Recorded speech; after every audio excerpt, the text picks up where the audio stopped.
But actually, while I have this up there, I'll let the Integrity recording pick it up. This PowerPoint is very long because it covers 3 different philosophers, Locke, Berkeley, and Hume. It's, I think, 50 slides or 51 slides long, right? If you printed it out in 3-slide mode, that would still be around 17 pages. I had some questions. First of all, remember I suggested that you might want to save ink if you print out PowerPoint slides, and don't print them in color. See this color option down here? If you click, I would suggest printing them out in pure black and white, or you can do grayscale as well. Either one of those is going to save a lot of ink for you. Now, the other thing is if you just want to print out the information, what you get, if you look back on that review sheet, the part that covers Aristotle's Ethics is printed out in outline mode. So to print out slides in outline mode, to just get the information, see where it says full page slides? Click on that and go up here to outline.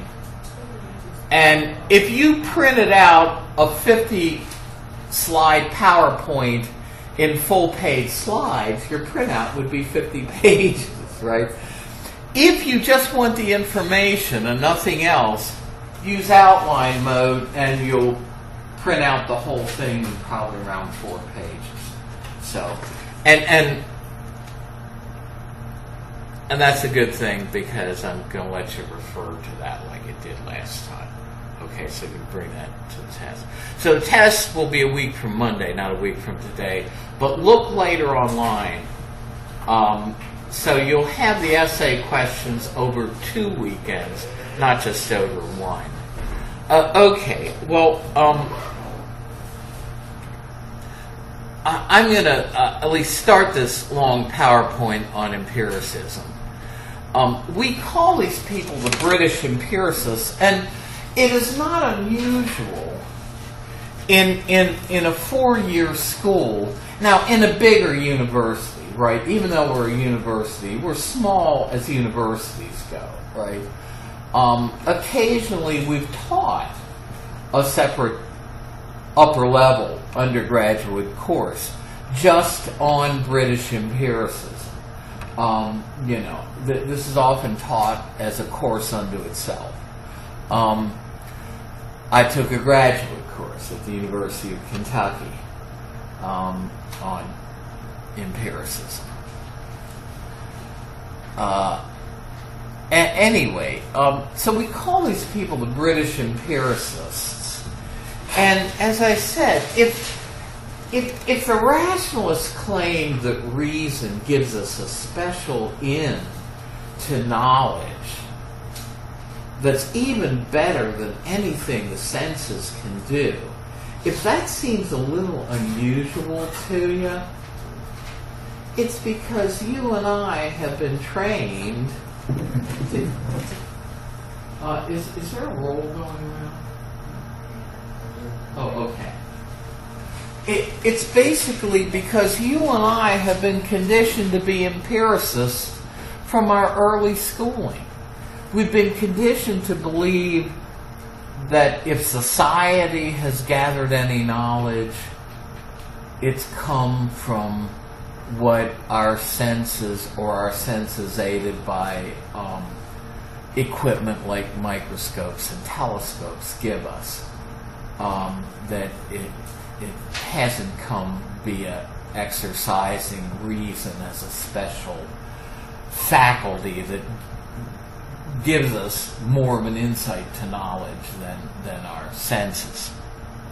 So you and I have been trained to be empiricists. The 3 famous empiricists in modern philosophy are Locke, Berkeley, and Hume. And we call them British because they're from different parts of the British Isles. John Locke was from England, George Berkeley from Ireland, and David Hume from Scotland, all part of the British Isles, along with Wales, and I don't know if we have any famous philosopher from Wales. So what is empiricism? Now again, the pages here are from different texts, so don't worry about following them out. But empiricism is the philosophy that demands that all knowledge comes from experience. That is, it comes from what our senses, from the data our senses give us after we're born, not before we're born. So an empiricist maintains that we can know something if we can justify it with respect to what our senses tell us, with respect to what we see, hear, smell, touch, or taste. Now, I'm not going to dwell on this distinction, but we can make a distinction between the immediate beliefs that we have based on what our senses tell us. Like, I have a belief that there's a telephone sitting on this equipment desk, right? You know, the person in the PowerPoint has the belief that there's a telephone in front of her. And I keep on joking, at some point, you know, I'm going to show a slide like this and talk about this person seeing a telephone in front of her, and somebody's going to raise his or her hand and say, Prof. Morawski, I don't see a telephone there. You know, I mean, it's getting harder and harder to find a telephone. Try to go into a store nowadays and buy a telephone, you know, an old landline telephone. A lot of stores don't even carry them anymore. So we have basic empirical beliefs that stem from what we immediately experience, like my seeing the telephone. There was first seeing one. Seeing a red telephone produces in me the belief that there is one in front of me. My seeing the telephone justifies my belief that it is there. In other words, how is it that I think I have a good belief that there's a telephone sitting here? From what my senses tell me, from what I see, from what I feel if I reach out and touch it, etc. Now we can also have beliefs that are not about what we immediately experience at the moment, but they still are beliefs based on information that came via the senses. If not our senses, somebody else's. Some scientist's senses. Right? Beliefs that are not about what's directly observable, but based on this. So they can be justified by referring back to the basic beliefs of somebody who did their own observations. One of the librarians at the local library has been going through this video series on the states, and I haven't been watching it, but I've been in the library when she's played it, and she was doing one on, I think, Connecticut, and I was surprised to find out that they were talking about having had preserved fossil dinosaur tracks even in Connecticut. Now, I know they have stuff like that out west in Colorado or something. It was news to me that Connecticut has something like that. But at any rate, that got into the video about that state. So, none of us have seen a brontosaurus before, but we can justify the belief that they once existed from things like fossilized brontosaurus footprints or fossilized skeletons, you know. So we can infer that they once existed, but still we're talking about inferring something from information gained through sense observations, if not by us, by paleontologists. So empiricism is a very attractive theory of knowledge. It says basically that beliefs based on empirical evidence of the senses, are beliefs that seem reliable and objective and useful for everyday life and for the sciences, right? However, historically, empiricism has had problems justifying knowledge that comes to us via the senses. In large measure because of what I was talking about last time. In large measure because they inherit from Descartes the view that we are in the egocentric predicament, that our mind does not experience the external world directly, but only through intermediary images. And this gives problems with justifying the information we get from perception. Now, to go into this a little, one of the reasons why this is such a problem is the way Descartes tried to get us out of skepticism was by looking and seeing that the cogito ergo sum, his one example of absolutely true truth, what characteristics did it have? And he said clarity and distinctness. And does he have any other innate ideas that have the marks of necessary truth? Clarity and distinctness. And Descartes has an innate idea, he thinks, of God and God's attributes. And he goes from that innate idea, using, among other things, the ontological argument, which we went over earlier, to try to prove God's existence and that God is no deceiver. And so if God really exists and is no deceiver, he won't deceive me if my senses tell me, if God's built me so that I think that there's a real table here because I perceive it, he would be a deceiver if that were not true. So Descartes says, I can trust what my senses tell me. But if we drop out innate ideas, which the empiricists did, we don't have Descartes' way out that depended on his innate idea of God. And this is what Locke does. See, because if you're an empiricist, you hold that all knowledge comes through experience after we're born. We don't come into this world with knowledge already in our souls like the rationalists thought.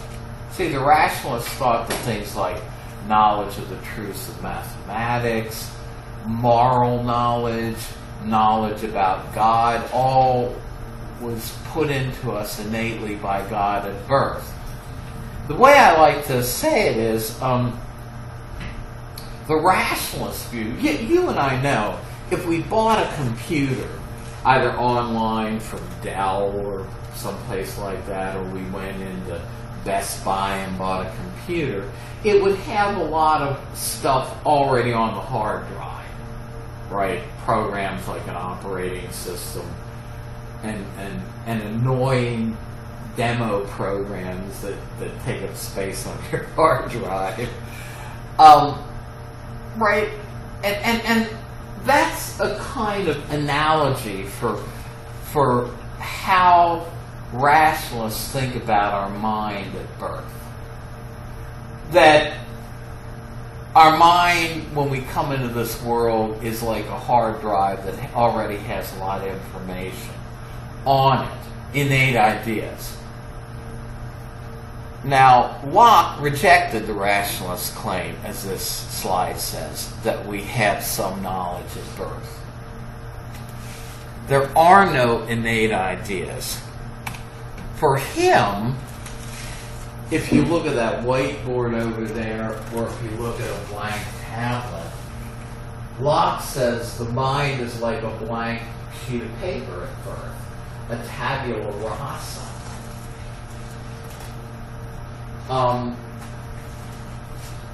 I was volunteering some because I thought I might want to go into computers in a more serious way back around the year 1999, 2000. And so we were taking old computers that we had just replaced in the computer labs at Essex. And my job was to wipe the hard drives clean and reformat them because we were going to donate them to a country in Africa, actually. And I forget which one. It's been a while. So you can wipe a computer's hard drive clean. And that's the view that empiricists like Locke have of our mind at birth. It's like a hard drive that's been wiped clean of any information. So Locke says the mind is a blank tablet at birth, and what puts knowledge and information on the blank tablet? Experience, what our senses, the information our senses give us after we're born. Now, I'm not going to spend a lot of time on this, but now Locke, by the way, did not just claim that there aren't any innate ideas. That wouldn't be very good philosophy. He didn't say, well, I'm John Locke and I'm a bigwig in philosophy, which he was not at that. There are no innate ideas. Take my word for it. No. Locke's book on the theory of knowledge, which is these slides are based on, is called An Essay Concerning Human Understanding. And it contains 4 books in one. And these slides are from book 2, but Locke takes the whole of book 1 to argue against and to present philosophical arguments against the claim that we have innate knowledge. Okay, so he did more than just speculate that we don't have innate ideas. He tried to show we don't philosophically, but we can't cover everything in just an intro course. But one of the things that Locke saw that he needed to do, if he's going to claim we don't have any innate ideas, remember Socrates saying, you know what, you can't even make a judgment like that two things are equal, but not perfectly equal, like these lines. Socrates in the Phaedo says, you can't judge that these two lines are equal without, but not perfectly equal, without first having experienced perfect equality. And then, of course, he goes on to argue that nothing in this world is perfectly equal, so you must have gotten the idea of perfect equality when your soul was between incarnations, when it was in the world of the forms, and it experienced the equal directly. And basically this was a view of the rationalists too, that there are some concepts we have that could not have come from experience. Things like, things aren't perfect in this world. Our idea of perfection. Ideas of the infinite, right? Things are finite in this world. And even our idea of God. Descartes, remember, says that his idea of God is innate. So these were some ideas that the rationalists tried to argue could not have come from experience, had to be innate. So for somebody like Locke who denies there are innate ideas, it's incumbent on him to give us an alternative story of how it is we can come to have them if they're not innate. And this is one of the things that Locke does. Now, I don't like the way I did this. And by the way, that computer is right side up in the oldest version of PowerPoint that I had when I originally did this slide. And then every version after 2003, it reverses that graphic. I've never had any problems with any other graphic. And I haven't thought it worth the time and effort to replace that graphic. But I think an easier illustration would be to think of a perfect flower. I mean, it's getting to be Easter time for people, the Christian church. You have Easter lilies, right? If you buy an Easter lily, it's going to have some imperfections. But we could imagine what a perfect Easter lily would be like by mentally removing those perfections. Okay, here's a little brown spot on this leaf, but imagine what a perfect Easter lily wouldn't have any brown spots like that. Here's a little misshapen petal here, but in a perfect Easter lily, all the petals would be perfectly shapen, right? And this is kind of Locke's story. He's saying, we can imagine the idea of perfection by working on imperfect things and mentally removing the imperfections until we get a concept of the perfect. In other words, you see what Locke's arguing? He's arguing that we can get the idea of perfection just from what are the imperfect things our senses put us in touch with, by having our mind and our imagination work on them. And from what's imperfect, if you mentally remove the imperfections, you get an idea of the perfect. Likewise, if you start out with something like limited space, your mind can work on that concept, or limited duration in time, or limited number. Your mind can work and imaginatively repeat and compound these ideas till you come up with a concept of infinite space, or infinite duration in time, or infinite number. So Locke says even our idea of something like infinity need not be innate. And remember, we saw Descartes in the ontological argument give us the basic attributes of God. But Locke argues, well, our idea of God need not be innate. We think God has necessary existence, but we can manufacture that part of the concept of God from limited existence. Right? Things are contingent in their existence here. These deaths, there's no necessity in the foundation of the world that these deaths have to exist. And at one time they did not exist. But now they exist, and in the future, when they grow old and they're recycled, at some time in the future they won't exist. So from limited existence, contingent existence, we can form a concept of necessary existence. From limited duration, he already showed us how we can talk about eternity. From limited knowledge, we can talk about God having all knowledge, being omniscient. From limited power, we can form a concept of God's omnipotence, being all-powerful. So this is one way that Locke tries to say, well, these ideas don't need to be innate.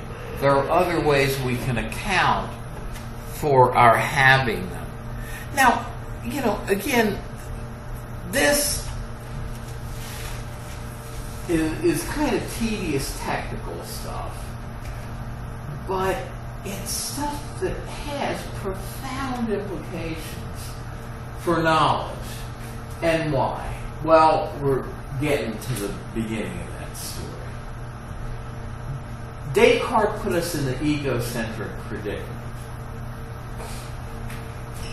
that what the mind or ego is immediately acquainted with is not anything outside itself, but only its own inner experiences. Now, the way Locke, the word that Locke uses to refer to those inner experiences that the mind is immediately in touch with, is the word idea. The word idea for Locke becomes a technical term that is very broad in its application. I like to say ideas for Locke include everything and the kitchen sink, because the kitchen sink for Locke is an idea as well. Locke defines idea in his essay early on as whatsoever is the object of the understanding. Again, the understanding for Locke is like that inner part of us that's aware of the world. It's aware of what goes on without it. So it's the immediate object that our mind is acquainted with. Whatsoever is the object of the understanding when a man thinks. And here, he doesn't just mean males. He means males and females. He's talking about man in the generic sense, right? When a human being thinks. Or another way he defines it is an idea is whatever it is which the mind can be employed about in thinking. In other words, whatever we can think about or experience for Locke is an idea. And so this next slide covers some of the very diverse kinds of things that all for Locke get labeled ideas. The first is abstract concepts, which is the way we think about an idea, right? The idea that 2 + 2 = 4. But also they would include the material of our senses, like the smell of spring flowers, the sight of birds. Even now, I just touched my ankle, and I have some pain there because I was trying to run inside and buy a breakfast sandwich before the bus came. And I ended up slipping on the steps. And while I'm all right, I did get bruised some, and my knee hurts. So if you say, well, I've got a pain in my ankle from slipping this morning, well, an inner experience, like the experience of a pain, is also the experience of an idea for Locke. Also feelings of warmth or cold, or a memory image. So you can see how diverse the kinds of things are that Locke labels ideas. But these are what the mind is immediately acquainted with when it perceives something. And for Locke, they come from 2 separate sources. From what our senses tell us by making sense observations. He says we would get ideas of things like colors, yellow or white, sensations of heat or cold from stuff we touched, or hardness, but also from reflection. For the empiricists, we can reflect on what goes on inside our minds. And when we do that, we see that our minds have performed various mental operations, right? They perceive things. They can doubt or affirm something. They can believe that something's the case. They can do reasoning. They can know something or will something. So introspection also furnishes us with ideas. Now, I'm going to try to keep you together a little bit with the other class, and I just went to one or two more slides. But for Locke, ideas are of two kinds. They're simple ideas or complex ideas. And basically, what we experience, say if I experience the book bag, briefcase here, or if we experience the telephone, what the mind is acquainted with is a complex idea that's made up of simple ideas that relate to the different properties that the telephone has. So in other words, I experience, if I'm looking at this telephone right here on the desk, I'm having an experience of a number of different things, but they would include the sum of my experiences of what color the telephone has, what its size is, what shape it has, whether it has weight, if it has a ringer. So my complex idea of the telephone is a composite image of many simple ideas that are ideas of the qualities or properties the telephone has, right? The telephone has a certain color. It's colored red in this illustration. That's colored black, right? It has a certain shape, right? The shape of that telephone is different from the one picture. If I touch this telephone, I might get a feeling that it's cool to the touch. Not too cool. For once, it's actually too warm in here. The telephone has a certain size and weight, and if it rang, if it's ringing, there's a certain sound. All these then are simple ideas that go together to form the complex idea of what you and I experience with our senses of the telephone. Now, next time we're going to look at the distinction between primary and secondary properties, because if you can understand where he's going, you can understand where these philosophers go from there, and how it is that somebody like Berkeley, in his right mind, can claim that there is no such thing as a material object, that the only thing that exists are immaterial sensations and ideas. Or you can understand why Hume.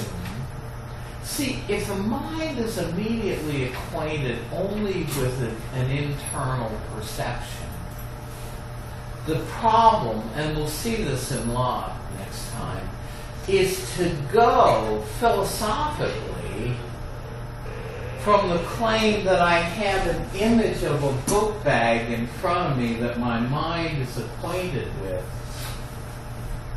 to the claim that that image represents a real material book bag in the real world.